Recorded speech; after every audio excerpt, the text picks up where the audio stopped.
Another week beckons, and we start with Monday the 30th of June. It's kind of weird, but kind of cool weird in that we have a Virgo moon. All right. Now, a Virgo moon that's waxing, not all powerful, but it's kind of waxing, is a grumpy mother. Just grumpy, unhappy, right? The moon arrives in Virgo and is like, ugh. And Virgo's like, ugh. A mutual dislike of one another on a grand scale. So there is a sensitive moon about, so you must go easy. It's a fragile moon. So when the moon is in Virgo, don't be fragile, okay? You may be a fragile nature, no problem, but don't allow it to be embellished by the Virgo moon. Point one. Point two, kind of cool. Mercury semi-sextile Jupiter. Oh, hello. I love that. Yes. Jupiter, the luckiest planet, the most benefic planet, kind of buoyant planet, the kind of planet that wakes up and says to the other planets, where's the whiskey? Run out. Okay, tequila. It's kind of Jupiter's mindset. It plays. So when Jupiter's in play, we should play. Or we should play the day out according to the planet that it's connecting with, which is Mercury. And Mercury is all about communication and travel and sort of literature, and the modern iteration would be networking, and that's where I'm going to focus my energy. Network out of this day. Networks Monday, right? Just if all the meetings, right, Monday through Friday, condense them into Monday, nail them all, and then just put the feet up, heel first, on the desk, and do nothing for the rest of the week. It's that kind of Monday, right? Network, get everything done, got a lot of lucky, benefic energy on that front. Got to be wary of not being hypersensitive because you got the grumpy little Virgo moon sat just behind us going, I'm ready to be sensitive, you know. I really am. Careful, but positive. A new month beckons. How lovely. So here's the score. Great day. Now look, half the day you've got a still slightly grumpy Virgo moon, just sort of like hovering like that. So if you're a super sensitive character and you succumb to those sensitivities the first half of the day, idiot, right? Because you've been forewarned. Keep it inside, right? Just stay calm. It'll filter away because the moon moves into Libra thereafter. Having said that, Libra moon can be a little bit volatile if it's aggressed. And it is a waxing moon, but it's pretty cool for the most part. The main energy today is rock and roll. It's rock and roll. It's Venus semi-sextile Chiron. Oh, I love that. Oh, yes. So, Venus, love and money. Who the hell doesn't love and money? I know I do. Love and money, semi-sextile, positive, rock and roll, kind of just like easy positive, uncomplicated, singular, undiluted, unaffected positivity, a semi-sextile and the sextiles, all the sextiles, as they should be, with the word sex in there, because sex should always be freaking positive. It's free and can be joyous. Now, because of course, everyone has an off day. Now, where was I? Distracted by the physicalities of life. Yes, Chiron. So Venus, semi-sextile Chiron. Chiron is wisdom. It's knowledge. All the knowledge in the world. Chiron is the most. It's not even allocated a sort of a moniker, as it were, but it's a powerful little planet as far as I'm concerned. It connects the inner and outer planets. Will be the biggest player on the planet, in the universe.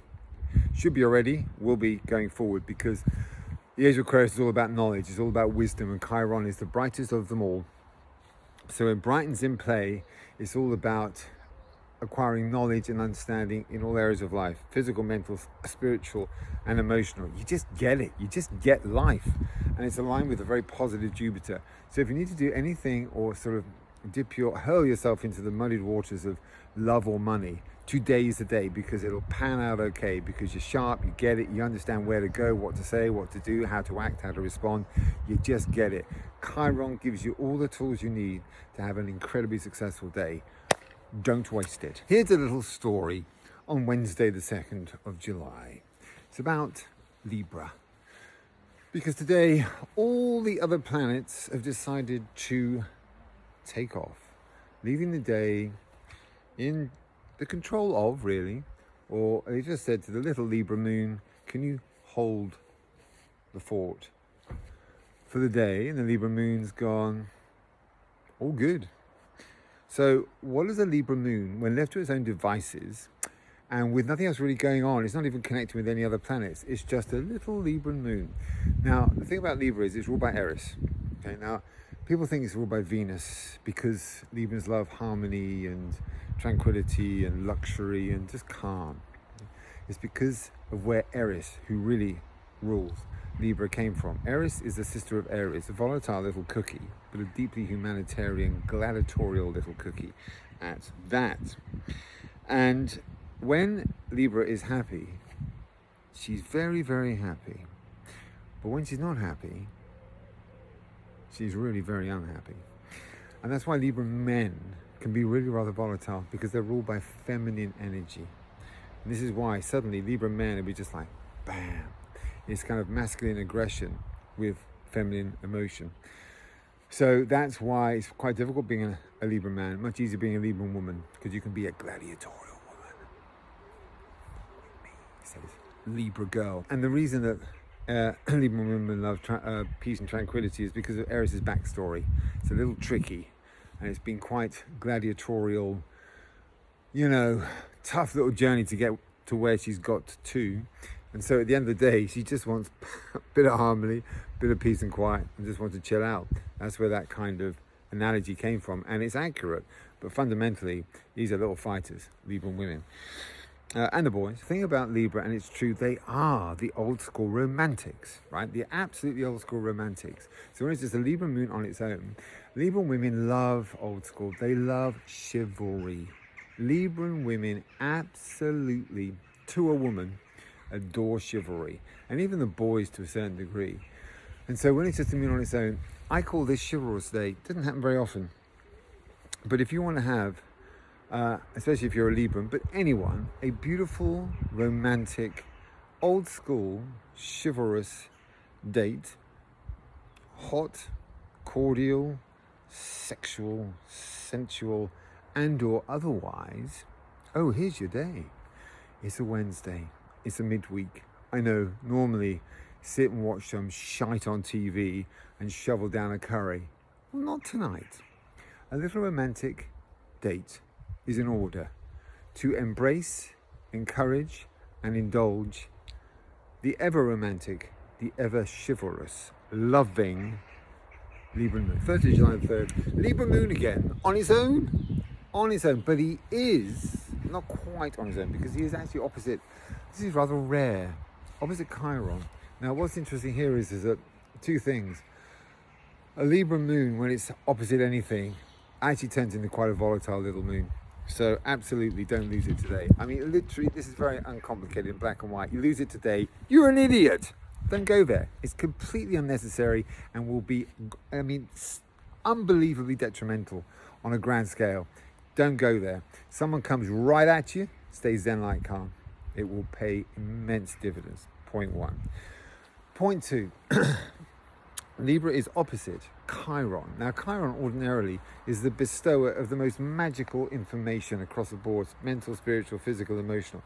Just knows everything there is to know about everything. But when he's in opposition, he's a little bit, it's like a little fog descends on our dear Chiron. And so it's the kind of day when you shouldn't be sourcing information from Google, ChatGPT, the friend that knows everything, but not really, or yourself. It's a day when you could succumb to being misinformed about a gazillion different things. So not always wise. It's not about illusion. It's just there are days when you need to answer a question and have a very objective answer and it's clear and it's concise. This is not the day for that. So if you're really needing to search and look for answers to anything in any area of life, this is not the day. There are very few days like this, but it's a day where you have to let the energy just roll over you, just pass you aside, because life is invisible energy.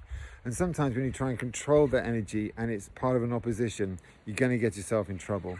Number one thing today is you must stay calm, because the Libra moon, when it's angered or riled, is dangerous energy. So just don't go there. Stay zen-like calm. Don't seek the answers to life's gazillion equations, because this ain't the day to go down those particular roads. Run with the flow of the energy. Okay, and indeed, if you have a Libra moon, you really need to, someone comes at you like this. What did you say? What is your problem? What is your problem? Right in your face. You have to lean in. Yeah, a little bit of intimidation. A whisper. Nothing. Have a beautiful day. That's the way to play this day. Oh, goodness me, here it is. America's Day. And what a freaking day it is! Oh my Lord! Everything is happening today, including the celebration of the great Independence Day. So first of all, I would like to say to all Americans, including the 40 to 45% of you in America who represent that percentage that follow me, thank you very much for that. But this is not to say that I value every single person from every single port in the world who follows me. But to all you Americans, have a wonderful, wonderful Independence Day celebration. Whatever you're up to, may it be beautiful and glorious. And let me tell you, the energy of the day is unbelievable. I mean, it's phenomenal energy. I don't know where to start. So, is it a day to celebrate? Damn fucking right. It's ludicrous. Starts off with Venus into Gemini. So what I do actually suspect to be happening across the entire United States, from, I don't know, Milwaukee to Tucson, Arizona, as the Beatles would say, to Portland, Oregon, up to, I don't know, let's go down south, southern Texas, whatever. I think there's a lot of Geminis going to be being a little bit naughty, very naughty, incredibly naughty, because Venus moves into Gemini. And not only are you Geminis going to be naughty, you're also possibly going to make a little bit of money. A few buckaroonies could be coming your way, because Venus represents love and money. It's a very powerful financial planet, Venus, but it represents love. And when Venus moves into Gemini, oh boy, I mean, literally the universe is saying, dear Geminis. I don't know how would you put that? I don't know. I love to use the word, Venus is meant to be love, not lust, not a secret clandestine, we say shag in England, or we used to. That's such a dreadful word. I used to love that word, but I think I was probably 15. So maybe I've matured. So let's just say, Geminis, it's carte blanche.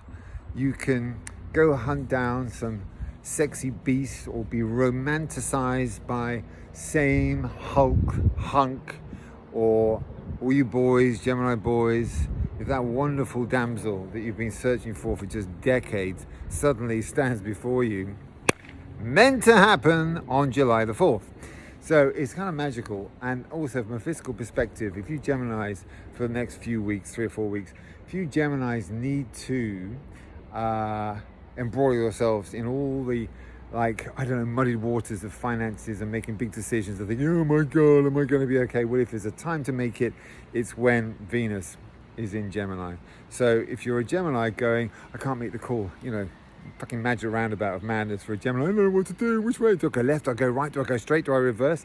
Just make the fucking call. That's what Venus in Gemini is saying, especially fiscally or love-wise. And also, if you're a Gemini and you're thinking, I could fall in love with this person, bloody well fall in love. It's the day, it's the period, because the beginning of these cycles are at their most potent, and they start on Independence Day, July the 4th. Now, part 2 of this crazy old Independence Day, 2025, Neptune, planet of, I need to give you a little speech about Neptune.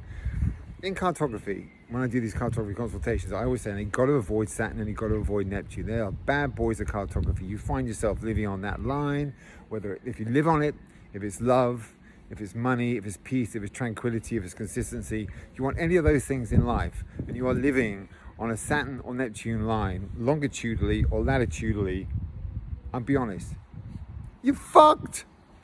Move, relocate, go left, go right, go north, go south. Don't stay where you are, okay? And I say that because Neptune is going retrograde on Independence Day. Now, Neptune, heading in the right direction, chewing along merrily, is a dangerous little beast, Neptune. It's up and down like a freaking yo-yo. Like, this is what Sagittarians experience, because they're ruled by Neptune, not Pisces. Pisces are ruled by Jupiter. So if you're a Sagittarian, you wake up on Monday and you're like that. Woo! Oh my God, I'm on it. Come on, let's party hard. And let's not stop. That's Monday Sagittarian. Tuesday morning, ruled by Neptune. Not because of a hangover. The darkest cloud descends. And they don't even want to leave the house. Wednesday, yay! Saggy here. Thursday, oh my God. I can't breathe. I can't breathe. Whew. I'm miserable. Thursday, so on and so forth. It's a nightmare, Neptune. And then if you're ruled by it, which Sagittarians are, it's a really difficult life. But remember, Sagittarians, it's phases. Comes, goes, comes, goes. You just run with it. When you're happy, you're happy. When you're not, just duck inside and chill out. This is why Sagittarians struggle with human beings, because Neptune demands interaction. Life demands interaction. And Neptune, 50% of the time, ain't interested, right? So, but the point about Neptune retrograde, when it's going in the right direction, it's a tricky fish. It's all about illusion. Neptune promises you everything, and often, and most often, and more or less always, delivers absolutely jack shit. That's Neptune. It is magical. When it's in a good mood, Neptune, it's alchemy. It's magical. It's mysterious. It's incredible. It's amazing. It's like, that can't possibly have happened. Yes, it did. But conversely, when it's not happy, that same scenario occurs, but in fact it wasn't real. So you never know with Neptune whether it's real or whether it's not real. So when Neptune is retrograde, it's seriously dangerous energy. These are one of the trickier phases in life, right? This is for all of us. So not just you Sagittarians. In fact, you're probably less impacted because we're all being impacted by your planet, Sagittarius. We're kind of jumping onto your bandwagon in a way. But this retrograde cycle actually goes right the way through until December 7th, 2025. So you do have to, it's not like a worldwide universal warning, like alert, like, oh my God, Neptune's going retrograde. Dystopia beckons. No. But always be aware during this period that is something, this is from July the 4th, Independence Day, boom, right the way through until December the 7th. During this period, and this is a fundamental, objective, straightforward warning. If anything seems too good to be true between July 4th and December 7th, 2025, nailed on, it is! It ain't real! That deal where you have to sort of provide somebody with £17.50, and oh look, I get £1 million in return. No, I mean, on any given day that ain't gonna happen. But when Neptune is retrograde, in a gazillion lifetimes it's not gonna happen. So I'm gonna repeat it once more. July 4th through to December 7th, 2025. If something appears to be too good to be true, very simply, I say 9.999 recurring, times out of 10, it will be. Oh my golly gosh, part 3 of July the 4th, Independence Day, and it's freaking awesome. I love this energy. Venus, love and money, conjunct, super powerful, the most powerful but positive. Uranus, totally unexpected outcomes. I mean, on every single level. This is the kind of day, if you go down a particular avenue, fiscally, or romantically, or lustfully, whatever it might be, and you're thinking, I have no idea how this is going to play out. I don't even know where I'm going. I don't know where it's going to end. But it feels wildly exciting. It is. And it has the potential to be even more so. But remember, with Uranus, albeit most of the time, these unexpected outcomes are magical and just majestic. They're unexpected. And the unexpected is not always positive.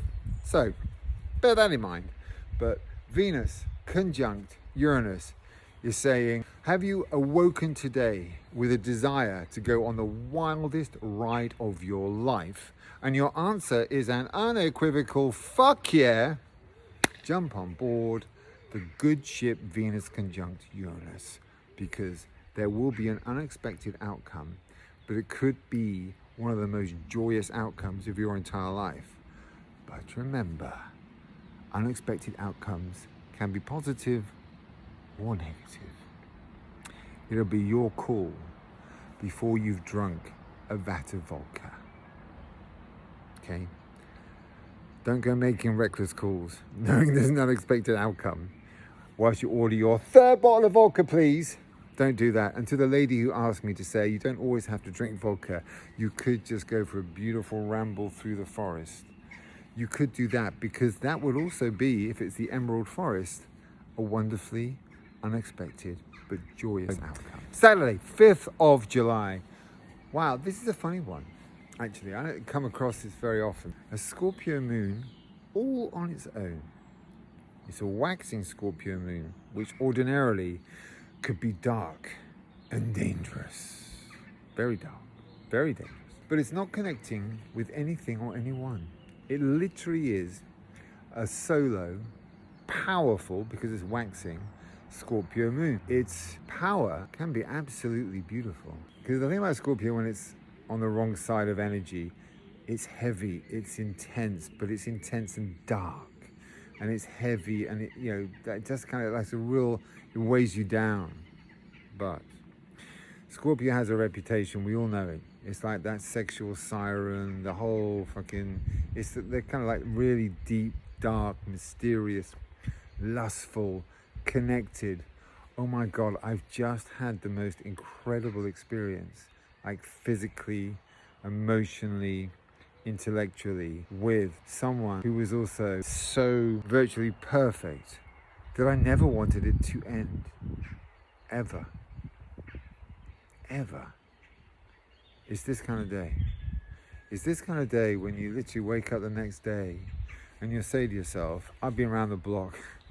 So there have been one or two occasions when I just thought, oh, I could die tomorrow. That was just like, oh my Lord. That was just beautiful. That was just perfect. Absolutely perfect.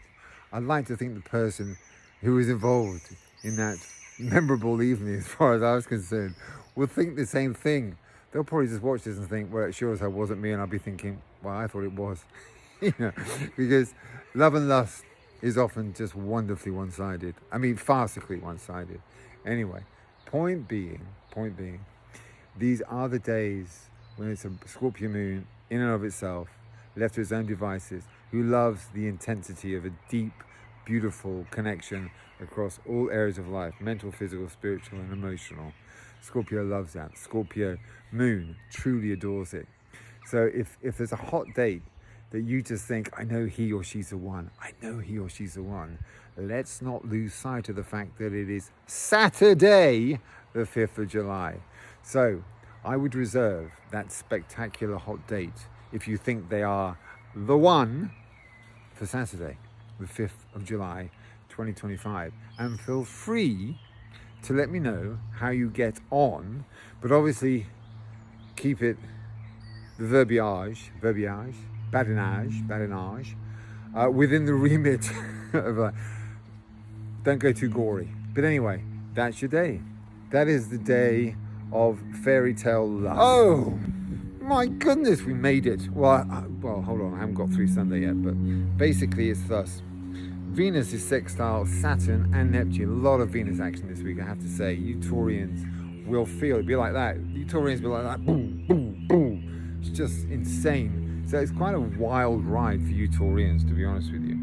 And again, let me know if you Taurians had the wildest week you've had for freaking decades. Eminently possible. Let me know. Now, when Venus is sextile, it is amazing. It's magical energy with all planets apart from Saturn and Neptune.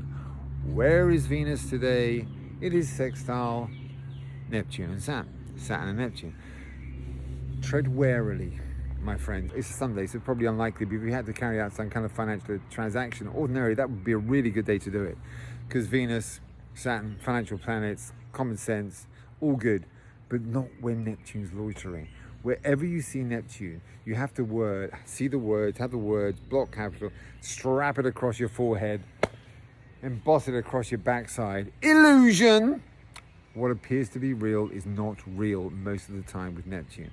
So when Neptune is present, whether it's positive or negative, right, this is a positive aspect, I would tread warily. And if you have to do something that involves love or relationships or your finances on a Sunday, and you have to sign it off in some way, shape or form, you've got to quadruple check everything. Just make sure everything is real. If there's any aspect which is unclear or illusory, right, demur, just don't go there. You just never want to fuck with Neptune, right? You just don't know. An illusion is when you don't really know what's going on. So if there is an illusion in some area of your life, don't hurl yourself in there head first. Just think, step back, demur, tomorrow, day after, is that kind of day. Don't mess with today. You can be lulled in because Venus sextile is positive and encouraging and kind of happy and positive energy. It's the outcome that's the problem. So just when you get to the end of whatever journey it is, make sure just tick every box. Okay, actually that was magical. That was an awesome day. I freaking love that day.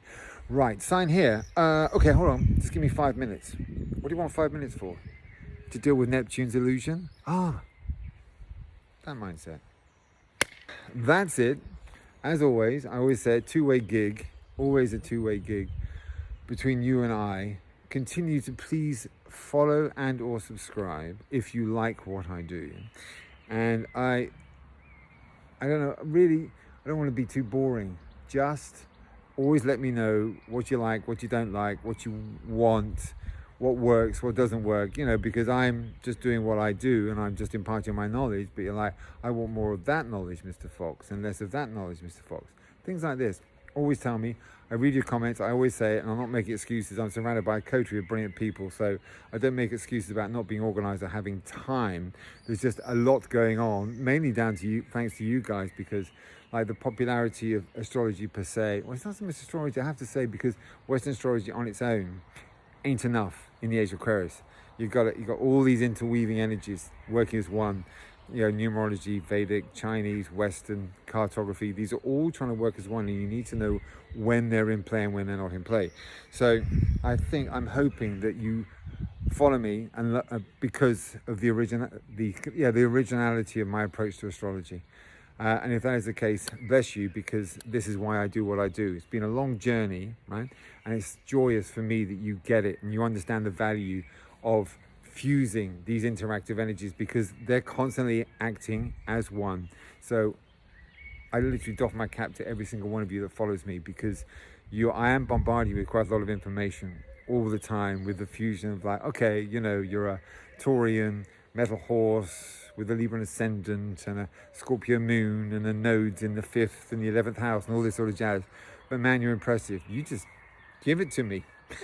Give it to me, Mr. Fox. You take it all on board. To each and every one of you, until next week.